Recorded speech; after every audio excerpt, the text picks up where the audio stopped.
Assalamualaikum warahmatullahi wabarakatuh. Anak-anak sekalian, ketemu lagi untuk pelajaran geografi Tatan 1, dan pada hari ini kita fokus kepada bab 10 anak-anak.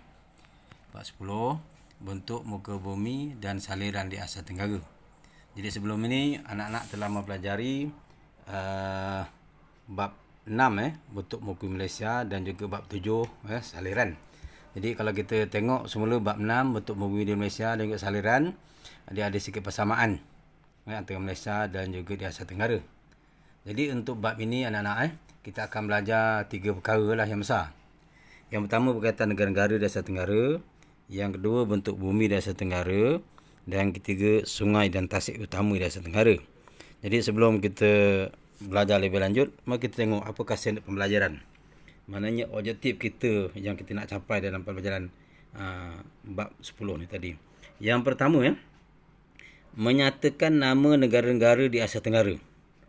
Yang anak-anak kena sebut kena nyatakan. Yang kedua, menjelaskan dengan contoh bentuk muka bumi di Asia Tenggara. Dan yang ketiga, menjelaskan dengan contoh sungai dan tasik utama di Asia Tenggara. Tajuk ini yang khas saja untuk bab ini. Jadi kita tengok yang pertama dulu, negara-negara Asia Tenggara. Jadi anak-anak boleh tengoklah, kalau ada buku teks yang dah ambil di balik rumah tu, ada surat 108, 19. Kemudian ini yang 0.1 Kalau ikut sini menyatakan nama negara-negara Asia Tenggara. Jadi anak tengoklah. Ni muka surat 110, 111. Seperti biasa anak-anak bila kita dapat peta, kita kena tengok apa? Ciri-ciri dia tu. Kita ada pemidang, ada arah mata angin, tengok petunjuk dia. Tengok tajuk. Kedudukan negara-negara di Asia Tenggara. Ini Asia Tenggara. Kemudian petunjuknya ibu negara. Yang titik ni kenal hitam ibu negara. Ini standard titik hitam ni. Dalam Malaysia pun gitu. Ibu negeri pun sama gitu titik dia. Kemudian sebadan antarabangsa. Yang warna merah ni. Antara sini, antara berbeza warna ni, ada sempadan. Nampak dia punya warna. Jadi sebelum kita dalam ini, kita tengoklah latar belakang Asia Tenggara ni. Fokuskan ni. Asia Tenggara terletak di bahagian tenggara benua Asia. Sebab tu kata Asia Tenggara. Sebab tu dinamakan benua Asia Tenggara. Terletak di tenggara benua Asia. Kedudukannya antara latitude. Nak ingat lo, kita belajar latitude dengan latitude. 11 darjah selatan. Hingga 20 darjah utara. 11 darjah selatan ni kosong lah. Ni kosong. Ini 11 bawah ni lah. 11. 11 darjah selatan. Ini kosong, ini utara dan selatan. Kemudian hingga 28. Atas ni 28 dah ni. Walaupun tak ada tapi 28. Dan latitude, latitude, longitude utara selatan ni daripada kutub utara selatan 93 darjah timur, di sini 93 darjah timur, hingga 135. Ini 122 darjah timur, ini 1357. 135 darjah timur. Kemudian dalam ni terdapat 11 buah negara di Asia Tenggara. Boleh fokus 11 buah negara Asia Tenggara. Meliputi kawasan seluas 4,506,600 km persegi. Ada 11 buah negara. Baik anak-anak, anak tengok ini negara kita Malaysia. Malaysia di sini Kuala Lumpur. Abang Datuk dekat sinilah lebih kurang. Sekolah kita. Di Perak. Baik anak-anak tengok dalam peta ni Malaysia. Tengok di Malaysia. Ini bendera dia. Di samping kita kenal negara ni, tahu bendera dia. Myanmar di sini anak-anak. Ini bendera dia. Anak-anak kalau ada handphone sendiri ataupun ada penjaga, anak boleh access ni. Tengok apa ni Myanmar. Dalam tu gaji hidup dia macam mana, ekonomi dia macam mana, pertanian dia macam mana. Boleh dapat di situ anak-anak. Macam-macam boleh Myanmar. Kemudian seterusnya Kemboja. Kalau ditulis sini Kemboja, di mana Kemboja? Di sini anak Ini Kemboja. Ibu negara dia Phnom Penh. Ini ibu negara dia. Kemudian seterusnya Vietnam. Vietnam di sini. Hanoi ibu negaranya. Tepi laut ni banyak laut Vietnam. Kemudian Laos. Laos di sini. Laos ibu negara Vientiane. Vientiane. Kemudian Thailand, utara negara kita. Thailand. Sepadan Bangkok ibu negaranya. Kemudian seterusnya kita balik sini. Ni Brunei Darussalam. Brunei Darussalam dia berada di Sabah Sarawak sini anak Kerana peta ni terlindung sikit lah. Yang warna coklat ni. Bandar Seri Begawan, ibu negaranya lah. Diikuti oleh Singapura di bawah Semenanjung Malaysia. Singapura, ibu negara dia semua Singapura jugalah, tak ada nama lain. Singapura yang merah ni dibesarkan. Kemudian Timor Leste di sini. Timor Leste ni. Dia punya ibu negara Dili dia alai Timor Leste ni. Kemudian Indonesia. Indonesia kalau tengok inilah yang hijau nak Yang hijau luas tanah dia. Indonesia. Dia punya ibu negara di Jakarta. Kemudian Filipina di sini. Filipina. Okey. Dia punya ibu negaranya bernama Manila. Kalau ikut sejarah dulu, ini kita katakan Kepulauan Melayu. Kepulauan Melayu. Mana di Filipina ada Melayu, kalau di utara di Thailand pun ada Melayu. Jadi anak-anak, kalau kata negara dan negara, dia ada 11. 11 negara, mesti tahulah kedudukan dia. Kalau kita ambil dari selatan, ada Indonesia, Timor Leste, ada Malaysia, Brunei, Filipina, Thailand, Kemboja, Vietnam, Kemboja, Laos, kemudian juga Myanmar. Ada 11 buah negara. Okey. Yang ni tadilah. Asia Tenggara terbagi kepada tanah besar Asia Tenggara dan kepulauan. Tanah besar Asia Tenggara maksudnya ni ni tanah besar Asia Tenggara. Ini tanah besar Tenggara. Yang dikatakan kepulauan ni macam Indonesia, Singapura, Filipina, Timor Leste, ini kepulauan. Kepulauan Asia Tenggara. Okey. Negara terletak di tanah besar Tenggara yang sebutkan tadi, Malaysia, yang dah sebut tadi, sebelum Malaysia, Myanmar, Thailand, Kemboja, Laos dan Vietnam. Dan di kepulauan Asia Tenggara, Malaysia ni Sabah Sarawak, Singapura, Brunei, Indonesia, Timor Leste dan Filipina. Okey anak-anak. Yang ni maknanya anak kena tahulah kedudukan negara ni dalam bab ini. Asia Tenggara ni kena tahu ada 11 dan kedudukan negara-negaranya. Baik anak-anak, kita tengok seterusnya. Untuk 10.2 bentuk megumi di Asia Tenggara. Kita tengok objektif dia yang kedua ni. Objektifnya menjelaskan dengan contoh bentuk megumi di Asia Tenggara. Nombor 2 nak Kita tengok yang ini. Okey. Bentuk megumi Asia Tenggara, kalau kita bandingkan dengan Malaysia yang kita belajar bab 6 ni sebelum ni, dia ada persamaan Dia ada bermula dengan tanah tinggi, tanah pamah, pinggir laut, saliran. Tapi di Asia Tenggara ni dia tambah satu lagi nak gunung berapi. Gunung berapi. Okey, yang ni berbeza dia gunung berapi. Jadi sebelum kita melihat apakah penting dalam bentuk-bentuk bumi di Asia Tenggara ni, kita tengok peta sekali lagi nak Okey, tengok peta. Peta ini menunjukkan apa? Bentuk bumi di Asia Tenggara. Okey, di Asia Tenggara yang ada 11 buah negara ni tadi. Okey, kita tengok pula dia punya petunjuknya ni. Ni tanah tinggi nak. Yang hijau terus ni memang tanah tinggi. Memang dia berada di tanah tinggi yang hijau ni. Minta maaf, terbalik. Tanah pamah. Tanah pamah hijau ni tanah pamah. Dia berada di tepi laut di tanah pamah.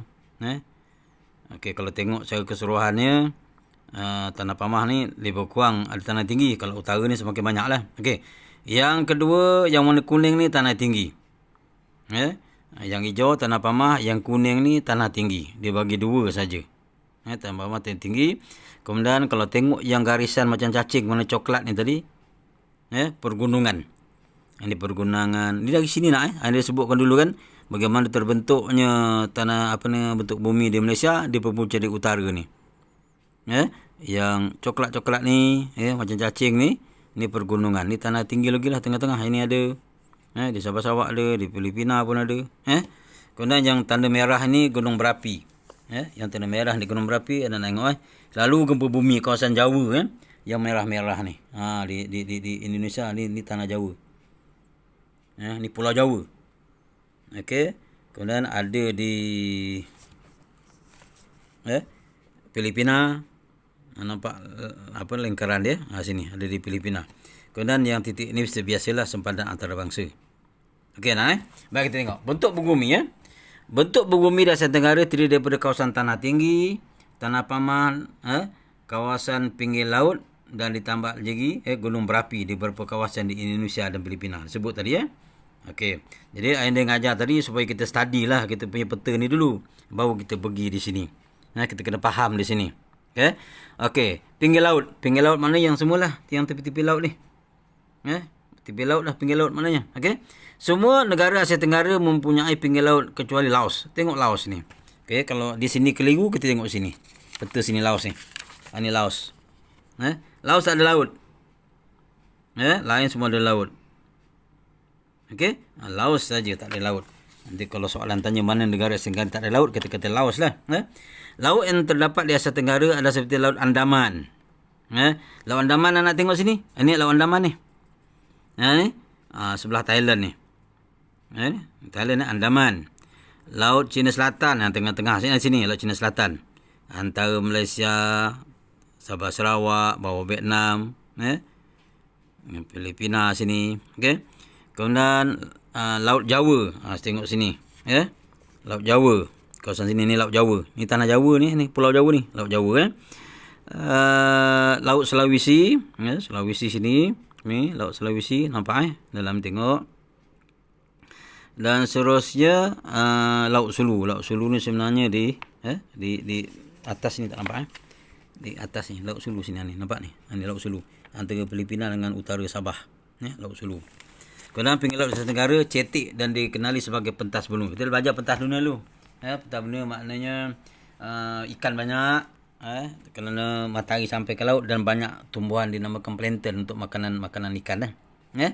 Sebab itu ikan banyak biak situ kerana ada makanan dia. Kemudian selepas pinggir laut kita tengok Tanah Pamah.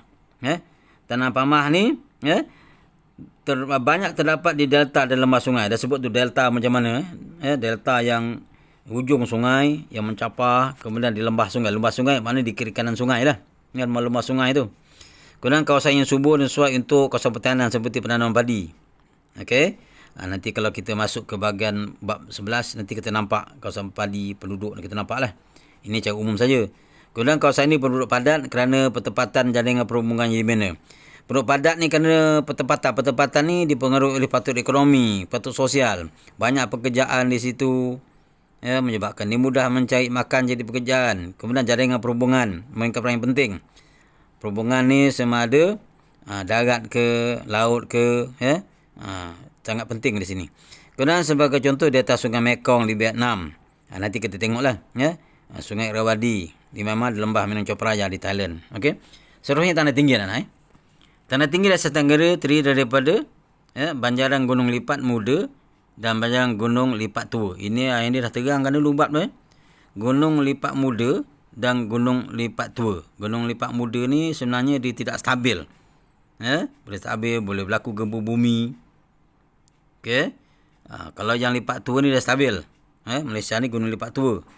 Anak-anak tengok nota yang lepas lagi. Gunung Lipat Tua dengan Muda. Tua ni dah stabil, dia tak ada gempa bumi. Kemudian seterusnya banjaran tinggi berpunca dari banjaran Himalaya di utara dan menganjau ke Asia Tenggara bermula di bahagian Arakan Yoma di Myanmar. Di utara kat sini bermula. Ini dah terangkan juga masa belajar di Malaysia. Kemudian banjaran ini adalah seperti banjaran Annam Vietnam. Dah suruh nak bacalah sini. Yang ada di sini. Dia pusing sini banjaran ni. Kemudian ditambah sikit ni gunung berapi. Okey, kebanyakan gunung berapi terdapat di Indonesia dan Filipina. Gunung berapi ni Indonesia banyak, di Filipina, Tanah Merah. Kemudian beberapa gunung berapi yang masih aktif di Indonesia ialah Gunung Merapi. Namanya Gunung Merapi, Gunung Kerinci dan Gunung Krakatau. Okey. Ingat dalam setahun 2 tahun ni gunung-gunung ini disebut juga kerana aktif dan memuntahkan lava. Kemudian Gunung Mayun dan Gunung Pinatubo merupakan gunung berapi yang masih aktif di Filipina. Anda masih ingat ketika anda berada di tingkatan 5 tahun 1982, gunung berapi Pinatubo di Filipina meletus. Dia punya debu-debu sampai di negeri ayanda di Johor sana. Cuaca ketika itu ataupun keadaan siang warna dia kuning ataupun merah. Kalau kita letakkan kenderaan, nampak abu-abu tu lekat pada bumbung kereta kita. 1982. Baik. Ini berkaitan dengan bentuk muka bumi. Dan seterusnya anak-anak 10.3 ni sungai dan tasik utama di Asia Tenggara. Okey. Jadi sebelum kita terangkan secara ringkas untuk 10.3 ini, okey, apa dia punya objektif anak-anak, kita tengok balik. Menjelaskan dengan contoh sungai dan tasik utama di Asia Tenggara, dengan contoh. Kita tengok. Sebelum kita tengok yang ini, kita tengok sama-sama dengan peta di sebelah ni, muka surat 16-17. Jadi anak-anak bila study bab ini, anak kena tengok. Di sini ada contoh sungai dan tasik. Dia berikan 1, 2, 3, 4, 5. Yang disebut di sini ni semua dipaparkan di sini contoh. Jadi kita tahu kedudukan dia. Baik, kita tengok yang pertama, Sungai Mekong. Kalau kita tengok Sungai Mekong, dia berada di Vietnam. Ini Sungai Mekong. Ini contohlah Sungai Mekong. Nanti ciri-cirinya kita akan tengok. Di sini Sungai Mekong di Vietnam. Okey. Yang kedua, Sungai Irrawaddy. Sungai Irrawaddy di Myanmar. Ni kedudukan dia. Ini Sungai Irrawaddy yang panjang ni. Sungai Irrawaddy. Yang ni kalau kata Sungai Mekong tadi, dari sinilah ni. Naik sampai ke sana. Okey, Irrawaddy. Yang ketiga, Sungai Menan Chao Phraya. Menan Chao Phraya di Thailand. Ini tempatnya. Lokasinya. Yang keempat, Tonle Sap. Dan ni Tonle Sap di mana? Di Kemboja. Ini tasik ni, di sini. Kedudukannya. Okey. Dan yang akhir sekali, Danau Toba. Ini Indonesia, Danau Toba. Ini. Ada gunung berapi ni nak. Ini Danau Toba, kedudukan ni lah. Kedudukan dia gini. Ini tempatnya. Okey. Jadi kalau anak-anak tengok, ulang balik, muka surat 114, 115, 116, 17 ni dia berkaitan. Okey. Jadi sungai dan tasik, anak-anak baca sini, kena semak di belakang kedudukan dia. Dan seperti biasalah, kita tengok petunjuk. Yang ni sungai, anak-anak faham dah belajar. Ini tasik, kena sepadan antarabangsa. Tajuknya apa? Kedudukan sungai dan tasik utama di Asia Tenggara. Anak-anak boleh juga akses dalam internet. Sungai-sungai utama di negara-negara Asia Tenggara. Boleh dapat lagi macam-macam sungai. Kalau anak-anak boleh akses lah tu, videonya pun boleh, gambarnya pun boleh. Jadi kita dapat lebih maklumat dari internet. Kalau nak dapat ilmu lebih lah. Tidak bergantung sepenuhnya pada buku ini. Okey anak-anak, mari kita tengok dengan dia berkaitan dengan Sungai Mekong. Ini Sungai Mekong. Ini Sungai Mekong yang atas tadi. Di Vietnam. Apa ceritanya? Sungai yang terpanjang di Asia Tenggara. Paling panjang 4,880 km. Okay. Setiap yang disenaraikan ni ada kepentingan dia. Menyebabkan dia dijadikan contoh kepada setiap negara ni. Ada kepentingan dia. Jadi kita tengoklah. Sungai ini berpunca dari dataran Tibet di utara. Dataran Tibet di utara lah. Atas ni dataran Tibet utara. Mengalir melalui Yunnan, China, Myanmar, Thailand, Laos, Kemboja dan berakhir di Vietnam. Okey. Sungai. Kemudian lebih 90 juta penduduk bergantung hidup pada Sungai Mekong. Nampak tak? Ini kepentingan dia. Lebih 90 juta penduduk. Di Sungai Mekong. Mekong di mana? Sungai Mekong ni di Vietnam. Kalau ikutkan 90 kan, lebih 90 juta penduduk bergantung hidup pada Sungai Mekong, utama sawah padi. Ini sebab apa dikatakan sungai ini penting. Seterusnya kawasan lembah sungai ini subur sedia untuk kegiatan pertanian. Sudah pastilah. Dia bukan saja pertanian tetapi hasil lautnya juga. Lebih kurang 140,000 km persegi sawah padi ditanam di lembangan Sungai Mekong. Kita bayangkan, ini maknanya satu tempat aktiviti penduduk di Vietnam yang paling utama. Sebab itu dipilih sebagai Sungai Mekong. Seterusnya, Sungai Irrawaddy. Tengok lagi. Di mana Sungai Irrawaddy? Di atas ni. Di Myanmar. Dulu yang dia belajar, Burma namanya ni. Di Burma. Kalau Thailand dulu namanya Siam. Okey, di Irrawaddy. Sungai Irrawaddy. Apa cerita di Sungai Irrawaddy? Kenapa dipilih? Yang dipilih dalam benda ni. Yang penting. Sungai yang terpenting terpanjang di Myanmar. 2,293,000. 2,293 km. Sungai ini mengalir dari utara hingga selatan dan berakhir di Laut Andaman. Laut Andaman ni sebelah sini tadi. Laut Andaman ni. Ni. Laut Andaman. Sungai ini merupakan jalan perhubungan dan pengangkutan serta menjadi tumpang penduduk untuk sumber air dan dan sumber protein. Merupakan jalan perhubungan jalan pengangkutan serta jadi tumpuan. Menjadi tumpuan. Jalan perhubungan dan pengangkutan. Maknanya jalan air. Jalan air. Dia guna bot ni, pengangkutan laut ni. mendapat ni tempat penduduk untuk sumber air. Sumber air ni maknanya dia macam-macam digunakan. Untuk domestik tu dia basuh, dia kegunaan harian. Ya, untuk pertanian sebagainya, dan juga sumber protein. Protein ni apa? Hidupan dalam air lah. Dan pasti yang paling banyak ikan. Ya. Kemudian letak Irrawaddy sesuai dijadikan kawasan pertanian terutama untuk penanaman padi. Sekali lagi benda ni penting. Kemudian Minang Chompraya. Tengok Minang Chompraya ya, di Thailand. Apa kepentingan dia? Sungai yang terpenting dan terpanjang di Thailand. 372 kilometer. Sungai ini mengalir dari utara Thailand menuju ke Teluk Siam. Ini Teluk Siam lah. Ini kawasan ini nama Teluk Siam. Teluk Siam sini. Okey, Lembah Chompraya kaya dengan tanah alluvium. Tanah alluvium yang subur untuk penanaman padi. Tanah alluvium ni subur untuk penanaman padi. Sungai ini merupakan jalan pengangkutan utama di Thailand. Nampak tak? Merupakan jalan pengangkutan utama. Makna ekonomi dia bergantung pada itu. Orang berdagang pun gunakan angkutan ni. Kalau kita masih lagi jalan darat, tapi dia utama di sini. Sungai ni. Bandar Raya Bangkok terkenal sebagai pasar terapung, sehingga diberi nama julukan Venice Timur. Bandar terapung, ni Bandar Raya Bangkok terdiri daripada pasar terapung. Banyak orang berurus niaga dengan sampan dia, sama-sama berniaga. Memang dia punya peralatan macam kita ada pasar tani, pasar malam, kedai-kedai gitulah. Tapi orang-orang di Thailand di sini, terutama di Minang Chompraya ni, dia gunakan bot, sampan, perahu untuk berniaga. Sama-sama berniaga dalam tu. Kerana sehingga dia juga penting mengangkut kayu balak dan barangan pukal. Kalau banyak-banyak digentukan sungai itu. Maknanya jadi pangkuan utama. Seterusnya Tonle Sap. Tonle Sap di mana? Di Kemboja. Okey. Yang ini apa dia? Bukan sungai. Ini tasik. Apa cerita dia? Tonle Sap terletak di bahagian barat Kemboja, merupakan tasik air tawar semula terbesar di Asia Tenggara. 2,569. Semua jadi asal ini. Ini kita katakan bentuk bumi, bentuk fizikal yang asal. Kalau bentuk budaya orang buat. Ini yang asal. Tasik ini membekalkan sumber air untuk keperluan domestik. Anda sebut itu. Domestik maknanya keperluan harian kita lah, orang kawasan situ. Dia membasuh. Mungkin kalau digunakan untuk makan, minum, untuk minum, air bersih. Okey, segala-galanya, pertanian. Kerana sistem pengairan pencarian tasik itu membentuk terusan yang digunakan untuk menanam padi. Terusan Terusan ni maknanya orang buat terusan ni. Sumber air di tasik tapi dibuat terusan macam saliran kawasan-kawasan dibagi-bagikan supaya air itu sampai ke kawasan tanaman padi. Kerana perikanan air tawar merupakan ekonomi terpenting. Nampak Dengan adanya tasik, dikatakan perikanan air tawar merupakan kegiatan ekonomi terpenting sepanjang tahun.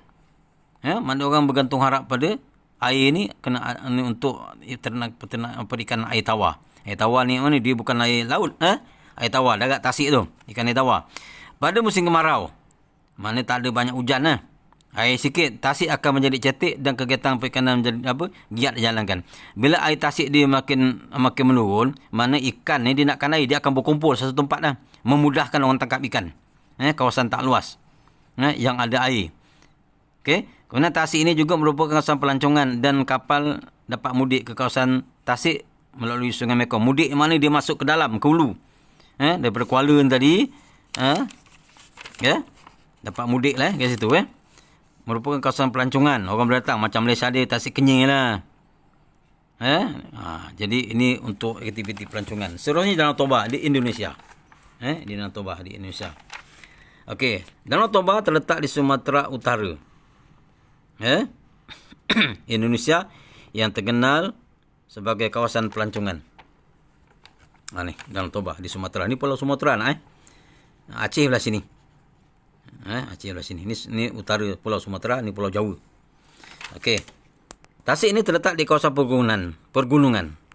Tasik ini merupakan tasik volkanik yang terbentuk. Gunung volkanik gunung berapi lah ni, yang terbentuk akibat ledakan gunung berapi antara 73,000 hingga 70,000 tahun yang lalu punya lama ni. Dia terbentuk sejak dulu lagi ni. Okey. Kemudian saiz Danau Toba ialah 100 km panjang dan 30 km lebar. Kalau 100 km panjang nak kalau anda sukat lah. Panjang itu tempat air ni Kuala Selangor sampai ke hampir-hampir sampai Bagan Datuk. 100 km. Panjangnya Tasik ni dari Kuala Selangor hampir-hampir ke Bagan Datuk. Kalau dalam sempang 4 tu baru dalam 80. Tambah 20 kilo ke atas lagi. Kemudian lebar ni 30 km. 30 km lebar ni boleh kita katakan daripada Perkambangan Datuk sampai ke Utam Lintang atas sikit. Tambah lagi 1 km. Pasal dari Utam Lintang sampai ke Perkambangan Datuk tu 29 kilo. Maknanya lebar tasik ni. 100 kilometer panjang, 30 km lebar. Serta dianggarkan sedalam 500 meter. Menjadikan ni tasik volkanik paling dalam ni. 500 meter nak 500 meter kalau anak-anak lari kat padang. Tambah nak baru 400 meter. Tambah ni 100. Dalamnya tu 500 meter. Kemudian terdapat sebuah pulau yang besar di tengah-tengah tasik itu, iaitu Pulau Samosir yang terletak akibat pergerakan magma di bawah tasik. Okey, tengoklah dalam bentuk bumi dulu, dia ada sebut ni magma ni. Kemudian tasik ini membekalkan sumber air untuk keperluan domestik dan aktiviti pertanian. Okey anak-anak Jadi kalau ikut bab ni kita dah habislah. Ringkas saja. Nanti ayah anda akan berikan latihan selepas ini. Okey, sekian saja. Nanti kita akan sambung kepada bab yang ke-11 sebentar lagi. Okey.